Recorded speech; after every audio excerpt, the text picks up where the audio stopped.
हर रात ठीक 3 बजे पुरानी राजवंश हवेली का दरवाजा नॉक होता है, लेकिन जब खोलो तो बाहर कोई नहीं। गांव वाले कहते हैं ये जिन की दस्तक है, सदियों से कैद एक रूह जो आजादी के लिए तड़प रही है। अर्जुन, एक नौजवान जो विज्ञान में यकीन रखता है, इस हवेली का नया मालिक बनकर आता है, ये सोचकर कि वो इस रहस्य को सुलझा देगा। लेकिन हर दस्तक के साथ हवेली के अंधेरे उसे अपने राज में खींचने लगते हैं। क्या वो जिन को रोक पाएगा या खुद उसकी छाया का शिकार बन जाएगा? एक सस्पेंस से भरी कहानी जहां हर रात एक नया खौफ लेकर आती है।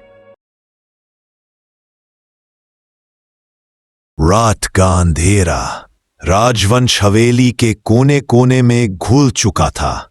ये हवेली जो गांव के बाहर पहाड़ की ढलान पर अकेली खड़ी थी, सदियों से खौफ और रहस्यों का एक किला बनी हुई थी। गांव के लोग कहते थे हर रात ठीक 3 बजे इसके बड़े दरवाजे पर कोई दस्तक देता है, लेकिन जब भी दरवाजा खोलो बाहर सिर्फ सन्नाटा होता है। वो दस्तक जिन की दस्तक के नाम से मशहूर थी। अर्जुन शर्मा 28 साल का नौजवान शहर दिल्ली से था। आईटी इंजीनियर था, लॉजिकल दिमाग वाला। दादाजी की मौत के बाद उसके नाम हवेली आई थी और एक वसीयत के साथ छोड़ी गई चिट्ठी, अर्जुन हवेली तेरी है लेकिन उसकी रातों से दूर रहना, उस दस्तक का जवाब कभी मत देना। अर्जुन ने चिट्ठी पढ़ी और मुस्करा दिया। ये सब अंधविश्वास है, हवेली को रेनोवेट करके रिजॉर्ट बनाएंगे, पैसा भी आएगा और एडवेंचर भी। उसके साथ था रामू, पुराना नौकर जो दादाजी के समय से हवेली में था। रामू ने पहली ही रात उसे चेतावनी दी, साहब रात को आवाज आए तो दरवाजा मत खोलना, ये गांव वाले मजाक नहीं करते। अर्जुन ने हल्का सा हंस कर कहा, रामू काका मैं इंजीनियर हूं, मुझे भूत भूत पे विश्वास नहीं। पहली रात हवेली अंधेरों से भरी थी। 3 मंजिला इमारत, मखमल के पुराने पर्दे, खोखले हॉल और हर दीवार पर राजवाड़े के चित्र। रात के पौने 3 बजे पर बिजली चमकी, बारिश तेज हो गई। अर्जुन पानी पीने उठा। 3 बजे खटक, एक जोर की दस्तक, फिर दूसरी खटक और तीसरी खटक। अर्जुन का दिल तेज धड़कने लगा। टॉर्च लेकर नीचे आया, दरवाजे के पास गया, हाथ दरवाजे पर रखा, बर्फ जैसा ठंडा। दरवाजा खोला, बाहर अंधेरा, बारिश, लेकिन कोई नहीं। अगली सुबह उसने रामू से बात की। रामू का रंग उड़ गया। साहब वो जिन है, राजा विक्रम ने उसे 1857 के समय कैद किया था। हर रात दस्तक देकर वो इजाजत मांगता है। अर्जुन ने मजाक उड़ाया, लेकिन रात को दरवाजे पर कैमरा लगा दिया। 3 बजे दस्तक हुई, रिकॉर्डिंग चेक की, दरवाजा खुद हिला, लेकिन सामने कोई नहीं। सिर्फ एक धुंधला साया एक पल के लिए दिखा और गायब। तीसरी रात अर्जुन को अब क्यूरियोसिटी होने लगी। उसने हवेली की लाइब्रेरी खांगी। वहां एक डायरी मिली, दादाजी की, जिनका नाम अस्मोडेस है। राजा ने उसे धोखा दिया। उसने ब्रिटिशों से लड़ाई में मदद की, लेकिन बदले में राजकुमारी को मांगा। राजा ने उसे कैद कर दिया। हर वारिस को वो दस्तक देता है। उस रात दस्तक के साथ एक और आवाज आई, जैसे कोई धीमी फुसफुसाहट कर रहा हो, अर्जुन दरवाजा खोलो। अर्जुन का खून जम गया। शहर से उसने अपने दोस्त रवि को बुलाया, जो पैरानॉर्मल इन्वेस्टिगेटर था। रवि ने ईएमएफ मीटर, स्पिरिट बॉक्स लगाया। तीसरी रात दस्तक हुई, स्पिरिट बॉक्स से आवाज निकली, दावत दो।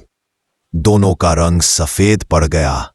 गांव की लाइब्रेरी से पता चला राजा की बेटी मीरा और जिन के बीच सच में एक रिश्ता था।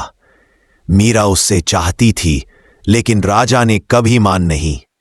चौथी और पांचवी रात खुलने लगे राज। दरवाजा सिर्फ खटखटा नहीं था, अब उस पर खरोचें भी आने लगी थीं। अटक में एक पुराना संदूक मिला, उसमें तलिस्मन और किताब थी। किताब में लिखा था कायद करने का मंत्र, आजाद करने का। उसी रात रमू बेहोश मिला, सपने में जिन उसको कह रहा है, अर्जुन तू मेरे लिए है, राजा की नस्ल है तू। अर्जुन और रावी काफी परेशान थे। आखिर अस्मोदेश चाहता क्या है हमसे और हवेली से। रात को अर्जुन को सपना आया। राजकुमारी मीरा आंसुओं भरी आंखों से कह रही थी, अस्मोदेश बुरा नहीं था, मेरा प्रेमी था, पिताजी ने धोखा दिया। अर्जुन ने डायरी में भी वही सच पढ़ा। उसका विश्वास हिल गया। क्या जिन वसूल लेना चाहता था या अपना प्यार ढूंढ रहा था। आठवीं रात आखिरी फैसला 3 बजे दस्तक आई। अर्जुन ने पहली बार जवाब दिया, बताओ क्या चाहते हो। दरवाजा खुला, अंधेरा अंदर घुस आया। एक लंबी स्याह आकृति सामने आई, आंखें लाल, आवाज भयानक, मैं आजादी चाहता हूं, मेरा की रूह अभी भी कैद है, मुझे उससे मिलने दो।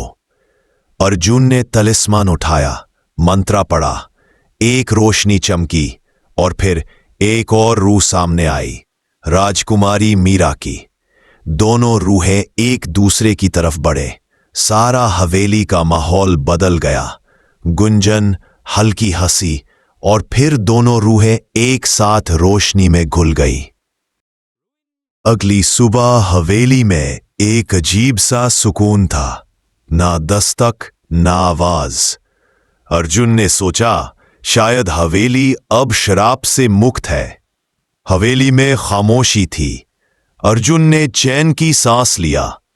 रवि विप्स शहर चला गया। अर्जुन ने हवेली को रेनोवेट करके रिसोर्ट बना दिया और हवेली बहुत मशहूर हो गई और दूर दूर से लोग आने लगे।